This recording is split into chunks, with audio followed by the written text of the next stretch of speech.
नमस्कार दोस्तों। आज हम देखेंगे आपके बाल विकास एवं शिक्षण शास्त्र पेपर 2 के 30 महत्वपूर्ण प्रश्न।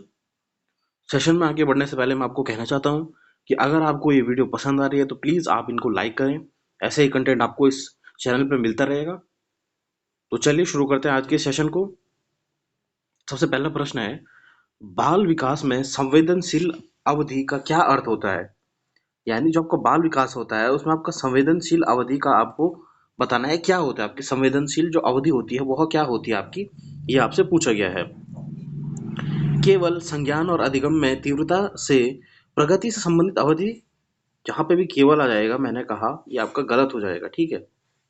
फिर आपका विशिष्ट क्षमताओं के विकास के लिए इष्टतम अवधि, तो ये आपका सही लग रहा है। विशिष्ट क्षमताओं के विकास के लिए अवधि ये सही लग रहा है। वह अवधि जिसमें केवल भाषाई विकास की गति दी जा सके, ये भी गलत है। वह अवधि जिसमें शारीरिक वृद्धि अपने चरम पर होती है, बिल्कुल गलत, ये भी गलत होगा। तो सही उत्तर हो जाएगा आपका दूसरा, कि जो आपकी विशिष्ट क्षमताओं में विकास की जो आपकी क्षमता अवधि होती है उसे आपका क्या होता है, वो आपकी संवेदनशील अवधि का अर्थ होता है, ठीक है। नेक्स्ट है आपका दूसरा प्रश्न, आपका विकास का शीर्षगामी शीर्षाभिमुख सिद्धांत प्रतिपादित करता है कि, आपके विकास के आपको पढ़े होंगे, विकास में दो सिद्धांत होते हैं, शीर्षगामी और अधिमुखी, ठीक है। शीर्षगामी जो सिद्धांत में आपका विकास क्या होता है, आपका सर से पांव तक होता है। यहाँ पे शीर्ष है ना आपका, शीर्ष यानी सर से पांव तक, यानी इसको हम बोलते हैं हेड टू टो, यानी सर से पांव तक आपका विकास होता है, ठीक है। तो आपका ए ऑप्शन इसमें बिल्कुल सही हो जाएगा। आपको याद रखना है शीर्षगामी अधिगम में आपका जो विकास जो है वह क्या होता है, आपका सर से पांव तक होता है।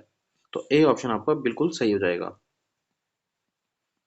नेक्स्ट आपका तीसरा प्रश्न, आपका किस अवधि के दौरान विचार अमूर्त और आदर्शवादी हो जाते हैं, ठीक है। किस अवधि के दौरान विचार जो है आपके अमूर्त और क्या है आपके आदर्शवादी हो जाते हैं? शैशवावस्था, प्रारंभिक बाल्यावस्था, मध्य बाल्यावस्था या फिर किशोरावस्था। तो इसका सही उत्तर हो जाएगा आपका जो है, जहाँ पे विचार जो है अमूर्त हो जाते हैं, यानी इसमें बच्चा जो है क्या है, आपका टीन एज जो होता है उससे क्या है, किशोरावस्था बोलते हैं उससे, ठीक है, उस अवस्था में पहुंच गया है। तो आपका जो है यानी 13 वर्ष से ऊपर की अवधि होती है ये, तो इसे हम बोलते हैं आपका किशोरावस्था। तो डी ऑप्शन आपका इसमें सही हो जाएगा। फिर है आपका चौथा प्रश्न, आपका पियाजे के सिद्धांत में संज्ञानात्मक प्रणाली के लिए स्कीमों को पुनर्व्यवस्थित करना, उन्हें स्कीमों से जोड़ना डैश के रूप में जाना जाता है आपका, ठीक है। आत्मसरण नहीं होगा, आत्मसातकरण नहीं होगा, समायोजन भी नहीं होगा, ये होगा आपका संगठन, आपका सही हो जाएगा। आपका तीसरा ऑप्शन इसमें आपका सही हो जाएगा। फिर आपका पांचवा प्रश्न आपके पास, कि डैश में बच्चे मानसिक रूप से समस्याओं का समाधान कर सकते हैं लेकिन समस्याओं को स्वयं प्रतीकों से नहीं बल्कि सामग्री से संबंधित होना चाहिए। तो आपको पूछा गया आपकी कौन सी अवस्था है, आपकी औपचारिक संज्ञानात्मक, मूर्त संज्ञानात्मक, संवेदीगामक अवस्था, पूर्व संज्ञानात्मक अवस्था, ठीक है। तो ये भी आपका प्याजे से क्वेश्चन है। यहाँ पे पूछा गया है कि बच्चे मानसिक रूप से समस्याओं का समाधान कर सकते हैं लेकिन समस्याओं को स्वयं प्रतीकों से नहीं बल्कि सामग्री से, यहाँ पे आपका क्या है, आपका सामग्री से। आप देख रहे हैं यहाँ पे पेपर को कैसे घुमा दिया उसने। यहाँ पे उसने बोला है कि क्या है, बच्चे जो है वो सोचना तो शुरू कर देते हैं लेकिन क्या है, प्रतीकों के द्वारा नहीं, लेकिन क्या है, सामग्री से संबंधित होना चाहिए। यानी कि क्या है, वह क्या है, सामग्री को मतलब क्या है, छू सकते हैं, यानी सामग्री मतलब ऐसी चीजों को जिससे वो छू सकते हैं उसके बारे में वो चिंतन कर लेते हैं। तो ये क्या हो जाएगा आपका मूर्त संज्ञानात्मक अवस्था। मूर्त यानी जब वो बच्चा क्या है, आपका जब चीजों को छूता है आपका, ठीक है, तो आपके क्या होती है, मूर्त संज्ञानात्मक अवस्था होती है वो, ठीक है। आपको याद रखना है, आपका जो पेपर 2 है इसमें आपके प्रश्न डिफिकल्ट नहीं रहते लेकिन लैंग्वेज को घुमा देता है इसमें, ठीक है। तो आपको दूसरा ऑप्शन आपका सही हो जाएगा। फिर आपका छठा प्रश्न, आपका सामाजिक संरचना सिद्धांतवादी बच्चे को किस रूप में देखते हैं आप? एक खाली स्लेट, की बच्चा जो है कोरी स्लेट होता है, ये बिल्कुल गलत है आपका। ज्ञान के निष्क्रिय, निष्क्रिय जहां पे भी आएगा ये भी आपका गलत हो जाएगा। ज्ञान के निर्माण में शामिल सक्रिय प्राणी होना चाहिए, और लघु वयस्क, ये भी गलत हो जाएगा। तो सी ऑप्शन आपको बिल्कुल सही हो जाएगा। थर्ड ऑप्शन ज्ञान के निर्माण में शामिल सक्रिय प्रणाली है आपका, ठीक है। फिर आपका 7वां प्रश्न आपका, बच्चों के बीच संवाद को प्रोत्साहित करना और पाड़, ठीक है, यानी पहाड़ का मतलब होता है आपका आधारभूत जो आपकी सहायता होती है आपके वाइगोस्की की थ्योरी में आपने पढ़ा होगा कि आप जो एक टेम्पररी हेल्प बच्चे को देते हो, जो कि उसका टीचर, उसका पेरेंट, उसका दोस्त कोई भी दे सकता है, ठीक है, तो इसको हम बोलते हैं पहाड़ प्रदान करना। किसका उदाहरण है आपका, ये आपसे पूछा गया है। समीपस्थ विकास का क्षेत्र बनाना, तो ये आपका सही है। प्रतिक्रियाओं का अनुबंधन नहीं, सकारात्मक पूर्वानुमान नहीं, अधिगम का स्थानांतरण नहीं, ये हो जाएगा आपका विकास का क्षेत्र। आपको आपको ने जो वाइगोस्की की थ्योरी में पढ़ा होगा, सामाजिक सिद्धांत की थ्योरी में, कि यहाँ पे सब कुछ बच्चा है, ठीक है, हमें क्या है उसे एक यहाँ पे बच्चा क्या है खुद एक अपना एक टास्क कर रहा है, लेकिन उससे क्या है वो आगे नहीं बढ़ पा रहा है, तो यहाँ पे हम उसे एक मदद देंगे, और उस मदद को दी उसे मदद को बोला गया पाड़, और बच्चा अब इस स्थान पे पहुंच गया है, ठीक है। यहाँ पे वो खुद अपने टास्क को कर रहा था, और यहाँ पे क्या है वो किसी की मदद से पहुंचा, तो इस जो क्षेत्र होता है इसे हम बोलते हैं विकास का क्षेत्र, ठीक है, ये आपको याद रखना है। 8वां प्रश्न आपका, कृष्ण किसने प्रस्तावित किया है कि नवीन ज्ञान बच्चे के मौजूदा ज्ञान और समर्थन के साथ जानने में सक्षम होने के बीच के अंतर में निर्मित होता है आपका। ये आपसे एक स्टेटमेंट टाइप का पूछा गया, लेव वाइगोस्की, जीन पियाजे, हार्वर्ड गार्डनर, इवान पावलोव, कि क्या है किसने प्रस्तावित किया कि नवीन ज्ञान बच्चों के मौजूदा ज्ञान के समर्थन में, तो ये हो जाएगा आपका लेव वाइगोस्की, आपको याद रखना है, ठीक है, ये ऑप्शन आपका सही हो जाएगा। फिर आपका 9वां प्रश्न आपका, कि इनमें से कौन सी स्थिति बाल केंद्रित कक्षा का उदाहरण है आपको।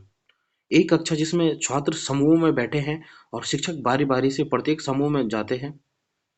कि आपकी जो आपकी बाल केंद्रित शिक्षा होती है उसमें क्या है कि ऐसी कक्षा, ये बोल रहा है कि ऐसी कक्षा जहाँ पे कि क्या है आपका छात्र समूह में बैठे हैं और शिक्षक बाहरी क्या है समूह में जाते हैं, तो ये आपका सही है। एक कक्षा जिसमें छात्रों का व्यवहार शिक्षक द्वारा दिए जाने वाले पुरस्कार एवं दंड पर निर्धारित होता है, ये बिल्कुल गलत है, कि पुरस्कार और दंड जहाँ पे भी आ जाएगा मैंने आपको बताया, ये आपका गलत ऑप्शन हो जाएगा। एक कक्षा जिसमें शिक्षक निर्देश देते हैं और छात्रों को नोट्स याद करने के लिए कहा जाता है, नोट्स याद करना रटा करवाना बिल्कुल गलत हो जाएगा ये, ठीक है। एक कक्षा जिसमें छात्र जो चाहे वे करते हैं और शिक्षक उन्हें चुपचाप देखते हैं, ये भी गलत है। शिक्षक उन्हें क्या है चुपचाप देखते हैं, कुछ भी कर लो बच्चे, ठीक है। और ये मैंने आपको बोला नोट्स याद करना, ये भी गलत हो जाएगा। फिर क्या है आपका, ये गलत हो जाएगा, ये गलत हो जाएगा आपका। फिर आपका एक जिसमें व्यवहार शिक्षक द्वारा पुरस्कार एवं दंड भी नहीं देना है बच्चों को, ठीक है, तो ये ऑप्शन आपका सही हो जाएगा कि एक कक्षा जिसमें छात्र समूह में बैठे हैं और शिक्षक बारी बारी से प्रत्येक समूह में जाते हैं, जी, फर्स्ट ऑप्शन आपका सही हो जाएगा इसमें। नेक्स्ट आपका 10वां प्रश्न आपका, स्वर्ण नियम यानी गोल्डन रूल में प्रदर्शित आदर्श पारस्परिकता का विचार कोलबा के अनुसार नैतिक विकास के किस चरण की प्रमुख विशेषता है, यानी गोल्डन रूल, स्वर्ण नियम आपसे पूछा गया है यहाँ पे। ये आपका नया प्रश्न है, ये थोड़ा घुमा के पूछा है इसने, ठीक है, कि यहाँ क्या है स्वर्ण नियम यानी गोल्डन रूल को क्या है कि बच्चा क्या है स्वर्ण नियम को आपका क्या है बच्चा फॉलो कर रहा है, तो यहाँ पे सामाजिक व्यवस्था नहीं हो जाएगा, सामाजिक अनुबंधन भी नहीं हो जाएगा, सार्वभौमिक नैतिक भी नहीं हो जाएगा, ये हो जाएगा आपका अच्छा लड़की अच्छा लड़का विन्यास। अब इसमें आप बोलेंगे ये ऐसे कैसे हो रहा है, स्वर्ण नियम यानी गोल्डन रूल ऐसा होता है कि जहाँ पे जो क्या है बच्चा क्या कर रहा है, बच्चा उसी नियम को फॉलो कर रहा है कि क्या है ताकि वह क्या है स्वर्ण नियम यानी ताकि वो क्या अच्छा दिख सके। आदर्श यहाँ पे लिखा है कि मैं प्रदर्शित आदर्श पारस्परिकता, आदर्श यानी आदर्श बन रहा है बच्चा, ठीक है, तो ये हो जाएगा यहाँ पे आपका अच्छा लड़का अभिविन्यास, तो डी ऑप्शन आपका सही हो जाएगा इसमें। फिर आपका 11वां प्रश्न है, हार्वर्ड गार्डनर के अनुसार बुद्धि क्या है। व्यवहार में सकारात्मक परिवर्तन, व्यवहार में नकारात्मक परिवर्तन तो नहीं होगा आपका। मूल उत्पादनों का उत्पाद करने की क्षमता, नहीं। कई विशिष्ट क्षमताओं का एक समूह, बिल्कुल, क्योंकि आपका जो है हार्वर्ड गार्डनर ने क्या है आपको पता होगा, हार्वर्ड गार्डनर ने जो है आपका बहुबुद्धि सिद्धांत दिया है, तो उसमें उन्होंने कहा था कि जो है बुद्धि एक प्रकार की नहीं होती, कई प्रकार की होती है, तो चौथा ऑप्शन आपका सही हो जाएगा। फिर आपका अभिकथन और कारक का प्रश्न आपका, ठीक है, यहाँ पे अभिकथन और कारक का प्रश्न आपका, शिक्षकों को मानकीकृत पाठ्यक्रम, मानकीकृत जहाँ पे भी आ जाएगा ये बिल्कुल गलत हो जाएगा आपका, शिक्षण शास्त्र और एक आकलन की विधियों का पालन, मानकीकृत पाठ्यक्रम नहीं पढ़ाना आपको। शैक्षिक प्रणालियों को बच्चों के बीच व्यक्तिगत विभिन्नताओं को नज़रअंदाज करना चाहिए, नज़रअंदाज करना चाहिए, बिल्कुल गलत। और उन्हें खारिज करना चाहिए, ये भी गलत हो जाएगा। तो आपका जो है इसमें दोनों ऑप्शन आपके अभिकथन भी गलत है और कारण भी आपका गलत है, ठीक है। तो यानी आपका चौथा इसमें आपका सही हो जाएगा। फिर आपका लड़कियों को भाषा और कलाओं को अपनाने के लिए प्रोत्साहित करना और गणित और विज्ञान को अपनाने के लिए उन्हें हतोत्साहित करना डैश का एक उदाहरण है। कि आप क्या है लड़कियों को बोल रहे हैं कि वह क्या है कला में ही माहिर है, और क्या है उन्हें क्या है गणित में नहीं, उन्हें मतलब गणित में उन्हें आगे बढ़ने के लिए प्रोत्साहित नहीं करे। तो लैंगिक समानता, लैंगिक स्थिरता, लैंगिक भेदभाव या फिर लैंगिक सशक्तिकरण, तो ये हो जाएगा लैंगिक भेदभाव। आप भेदभाव कर रहे हैं, ठीक है, जेंडर डिस्क्रिमिनेशन कर रहे हैं आप। फिर आपका 14 प्रश्न आपका, निम्नलिखित में से कौन सा कथन सामाजिक संरचनात्मक दृष्टिकोण के अनुसार भाषा और विचार के बीच संबंध का सही वर्णन करता है? भाषा और विचार के बीच में, भाषा विचार निर्धारित करती है। भाषा जो है आपकी विचार को निर्धारित करती है। आपसे बोला गया है कि भाषा जो है विचार को निर्धारित करती है, नहीं, ये गलत हो जाएगा आपका। विचार भाषा द्वारा शासित और निर्देशित होती है। कि विचार जो है वह क्या है भाषा द्वारा शासित और निर्देशित होती है, तो ये भी आपका गलत है। भाषा और विचार के बीच द्विदिशात्मक संबंध जो है द्विदिशात्मक, आपका है भाषा और विचार के बीच संबंध जो है द्विदिशात्मक है। कि भाषा जो है वो क्या है एक साथ चलती है। मतलब ये आपसे पूछा गया कि बताया गया कि आपको भाषा और विचार जो है एक साथ आते हैं। भाषा और विचार स्वतंत्र संज्ञानात्मक क्षमताएं हैं। ये भी आपका सही ऑप्शन आपका तीसरा हो जाएगा इसमें, कि भाषा और विचार के बीच संबंध जो है वो द्विदिशात्मक है। ठीक है, तीसरा प्रश्न आपको याद रखना है इसमें, तीसरा जो हो जाएगा इसका। नेक्स्ट है आपका अधिगम में, ये आपको पूछा गया है, ठीक है, ये आपसे पूछा गया है यहाँ पे अधिगम में, ठीक है, ये आपको मल्टीपल चॉइस क्वेश्चन आपका। अधिगम के आकलन के स्थान पर अधिगम के लिए आकलन पर ध्यान केंद्रित करना सुनिश्चित करने के लिए इसमें से क्या शामिल करना महत्वपूर्ण है आपका? अधिगम के आकलन और अधिगम के लिए आकलन, ठीक है। अधिगम के लिए आकलन आपको पूछेगा, अधिगम के लिए आकलन तो क्या है, आप क्या करेंगे, स्व आकलन होगा आपका, सहकर्मी आकलन भी होगा, गुणात्मक प्रतिपुष्टि भी होगी इसमें, मात्रात्मक, फिर आ गया आपका मात्रात्मक मापदंड। जहां पे भी मात्रात्मक मापदंड आ जाएगा ये बिल्कुल गलत हो जाएगा। ये बच्चों के बीच क्या है, ये तुलना कर रहे हैं यहाँ पे पूछोगे आपका कि बच्चों के बीच क्या है, मापदंडों के आधार पर बच्चों के बीच तुलना करना, बिल्कुल गलत। पहला सही, दूसरा सही, तीसरा सही, ठीक है। तो आपका ऑप्शन जो हो जाएगा इसमें, नीचे हम ऑप्शन देख लेंगे आपके। ऑप्शन जो है वो है आपका जो है उम, पहला, दूसरा और तीसरा। पहला, दूसरा और तीसरा, तो ये आपका यहाँ पे जो है, जहाँ पे ये गलत हो गया, यहाँ पे सेकंड ऑप्शन यहाँ पे तीसरा हो जाएगा, ठीक है। हाँ, तो पहला, दूसरा, दूसरा ऑप्शन आपका सही हो जाएगा। फिर आपका निम्नलिखित में से कौन सी प्रथा शिक्षक में समावेशन को बढ़ावा देती है? आपका समावेशन को आपकी कौन सी विधि जो आपकी छात्रों को शारीरिक दंड देना बिल्कुल गलत।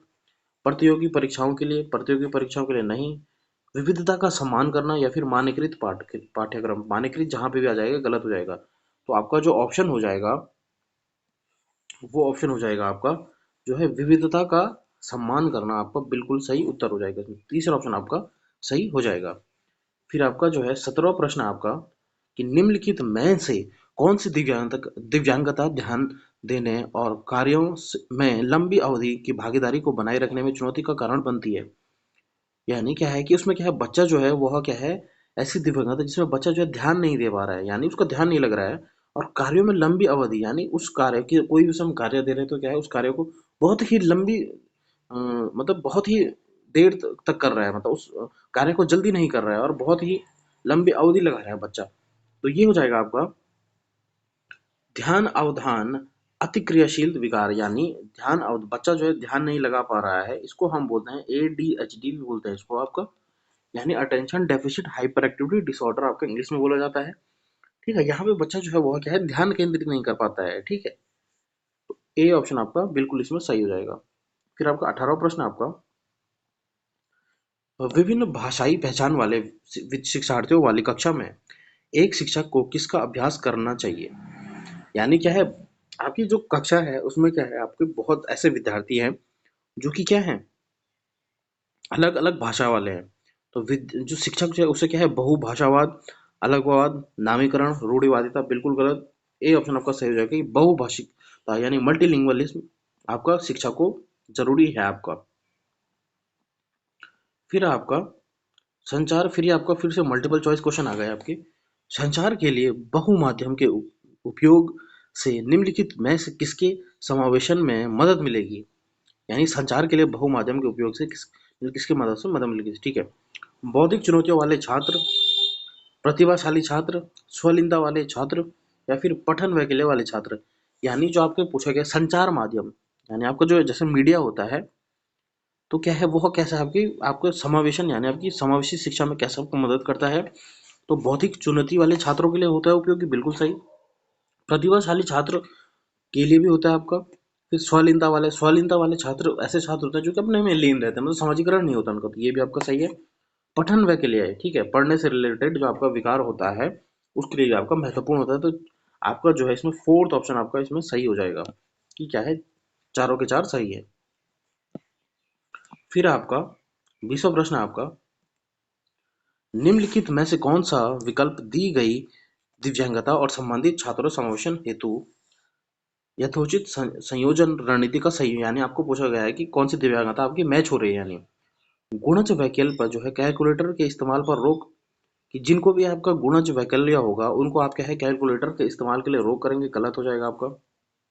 पठन वैकल्य लिखने के लिए लंबे लंबे निबंध देंगे, कि अगर क्या है वो पढ़ नहीं पा रहा है तो फिर क्या है उसे लंबे लंबे निबंध देंगे पढ़ने के लिए, गलत।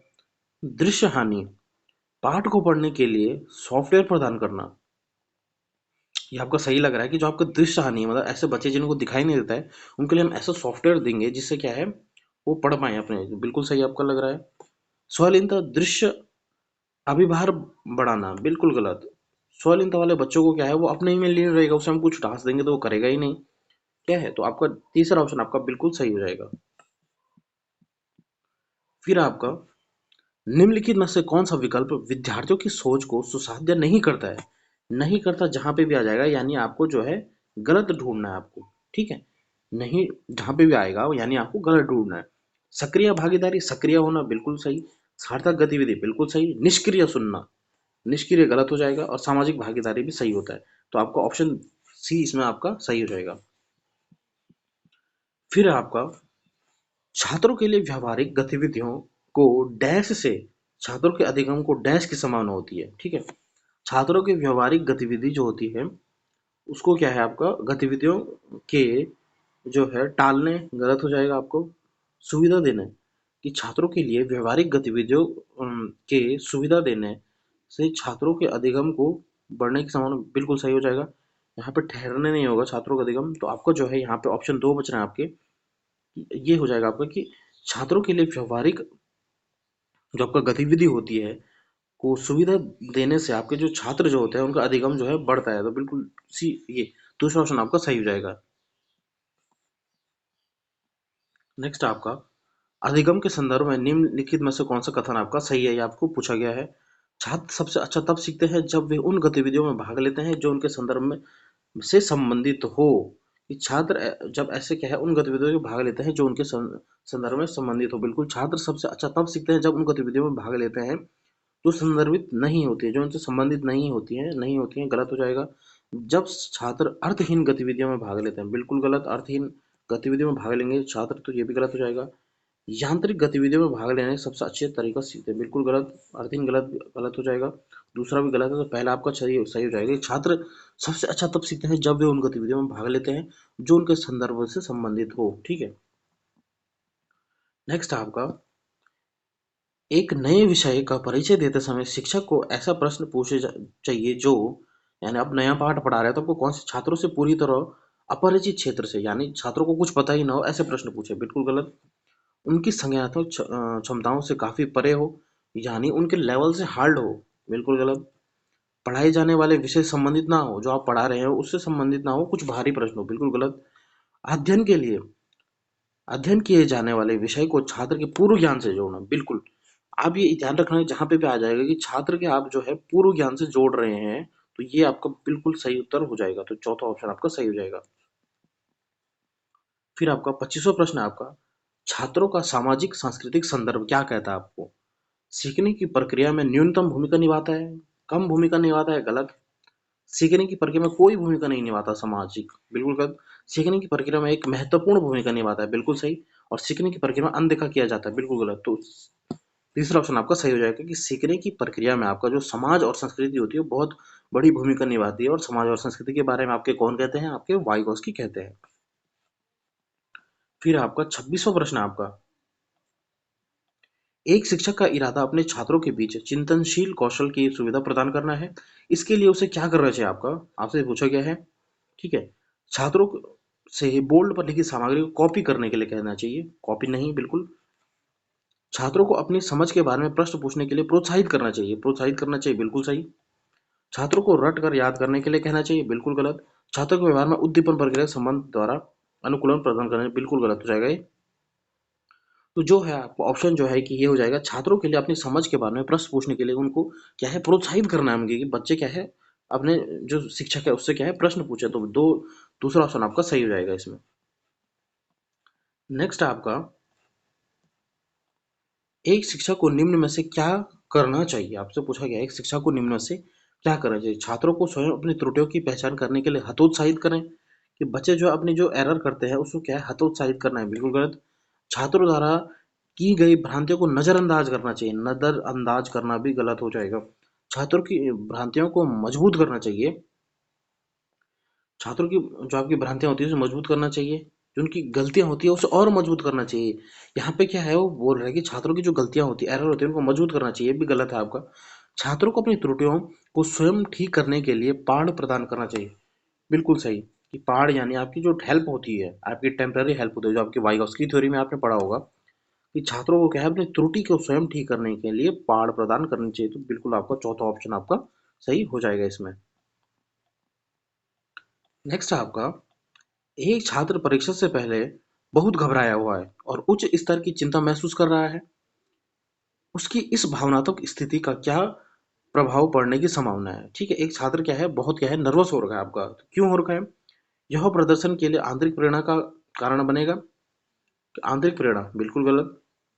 इसका परीक्षा में उसके प्रदर्शन पर कोई प्रभाव नहीं पड़ेगा, कि कोई प्रभाव नहीं पड़ेगा, बिल्कुल गलत। बच्चा डरा हुआ है, इसकी वजह से परीक्षा में उसके प्रदर्शन में सुधार होगा। कि अगर वो डरा है तो क्या है उसकी परीक्षा में सुधार होगा, बिल्कुल गलत।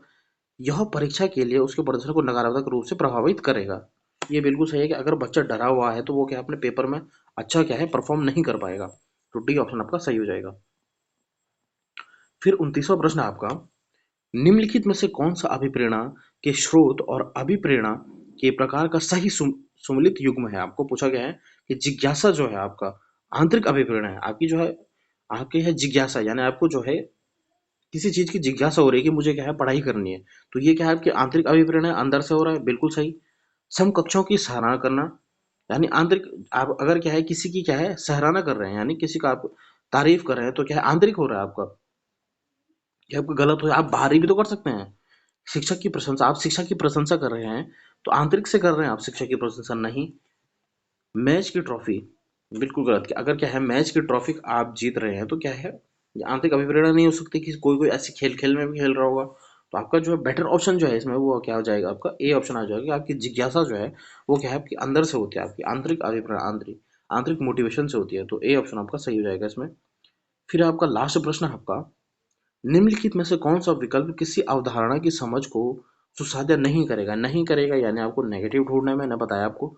छात्रों को शिक्षक द्वारा दिए गए नोट्स से उत्तरों की प्रतिलिपि बनाने के लिए कहना, यानी छात्रों को शिक्षक द्वारा दिए गए जो नोट्स हैं उनके उत्तरों की जो है प्रतिलिपि यानी कॉपी करना, प्रतिलिपि यानी कॉपी करना, तो ये गलत हो जाएगा।